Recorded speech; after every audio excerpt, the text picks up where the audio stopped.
Hey guys, how's it going? Welcome to my video. Just want to give you guys some tips on hybrids, and in particular what I've learned as far as issues that I have with hybrids. And I guess in particular, to this in particular, is shifting, the shifter that seems to have issues shifting when I leave my car for like weeks on end without starting. Well, at least maybe 1 or 2 weeks on end without starting for whatever reason. And I know that this is what causes it. The shifter uh, has starts having, I guess, like weird issues where if you put it in park, it won't be in park, etc., etc. And I did a couple of videos on that. But if you guys have this issue, don't change out the shifter assembly. It's not the shifter assembly. It's the fact that, strangely enough, it's the fact that your hybrid has been sitting for a while, and for whatever reason, there might be a mechanism that actually causes it to act strangely. But once you drive it normally, like drive it often enough, and the battery is replenished or whatever, it shifts back to normal.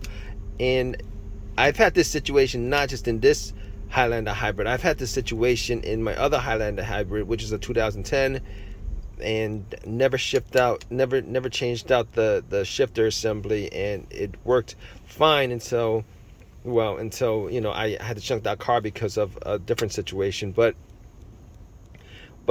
that's one of the things that you guys want to reconsider as far as that's concerned.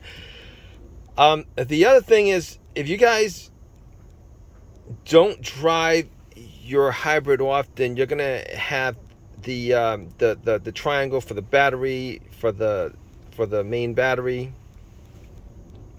I forget what it's called, but you're gonna have like those. I'm gonna put in a title, but you're gonna have the ESC or something like that, or SEC, something like that, with the battery triangle light. It's gonna tell you that the battery has issues and stuff like that. If you guys have these problems with your hybrids, okay, before you guys want to like do any kind of major work as far as changing out the battery, because when I had that issue, which was over the summer, I was like 8 months ago, I seriously considered changing out the battery. Thought maybe it was the battery that was the problem. The hybrid battery is dead. Gonna have to change out the battery, and it's probably gonna cost me thousands of dollars. And I decided, I troubleshot it I did a whole lot of troubleshooting with it, changed up. I tested out the 12-volt battery. That was good, no problem. And thought maybe it was the wiring, the cables. I cleaned up the cables. That wasn't the fix for it. Over time, what became the fix was me driving the car a lot more often, and that was through troubleshooting. It manifests itself as far as the answer was concerned, that it's a hybrid. The hybrid battery needs to be driven a certain amount of times for its for whatever reason. There's a lot of computer components in the car, the hybrid battery, etc., etc. It's a little bit more complicated than if it was a normal combustion engine without the hybrid battery. So you're gonna have to take all these issues that you might have with the hybrid system. You're gonna have to take into consideration how that hybrid battery affects any kind of issues you might have in your car. And I've noticed a lot of times that if you drive it enough, or whatever issues that come up that's related to the hybrid system, it kind of fixes itself. So it's been 8 months now. I've driven it, at least once a week, and I've taken it a whole day, driven it a whole entire day, and haven't had that message come up. And if that message does come up, it's because It's because I haven't driven my car in like a week or two, and I could, it only comes up after like a month of doing that. So if you guys, if you guys have that issue, if you guys have this issue, the first thing you want to do is not to change out parts. All right, because the first thing you want to do is to make sure that you drive your vehicle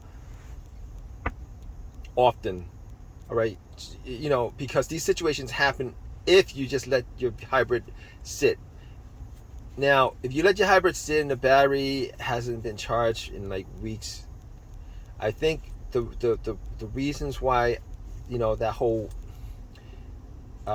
issue came up with the whole messages telling me it's a battery issue, stuff like that, is because it wasn't driven for like weeks on end. I might have taken, the car to like maybe driven it maybe like, I don't know, like 5 miles within a span of 2 weeks or 3 weeks, and you're gonna start having these messages, these issues come up.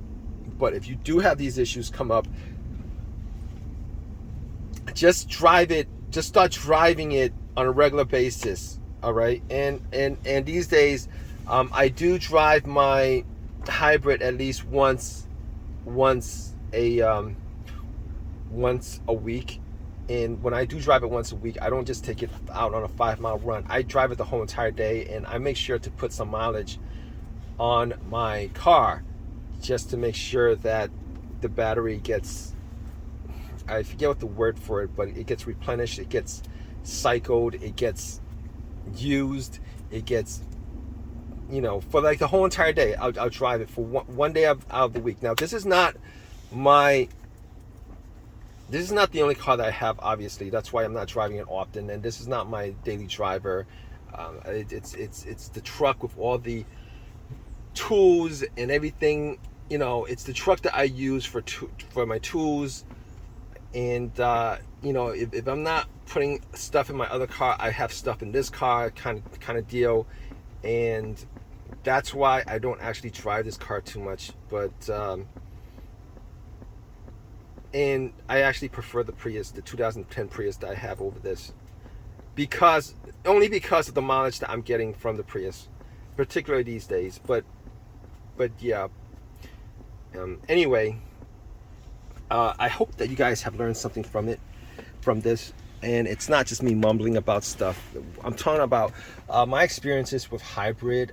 It's been like 3 or 4 years since I've had my first Toyota hybrid, and it's taken me some time to try to understand how the battery and electronic system and the car itself, as far as issues and little things that come up that you would assume might be a huge issue. Majority of the time, they're not very big issues. They're like very, very, very small issues, and majority of the times, most of the times that they are actually connected to an issue with the battery, and particularly an issue with the car not driven enough so that the battery gets cycled and replenished and all that stuff. And when the computer reads it like that, it's gonna come up with issues with the check engine light, and well, not particularly the check engine light, but battery issues and stuff like that. Weird issues such as the shifter cable, not the check engine light in particular. No, not the check engine light, but everything else dealing with the battery itself. All right, guys, but hope this has helped you guys out.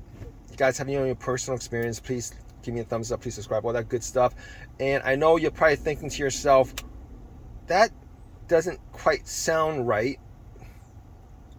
How does the battery affect the shifter cable and all that stuff?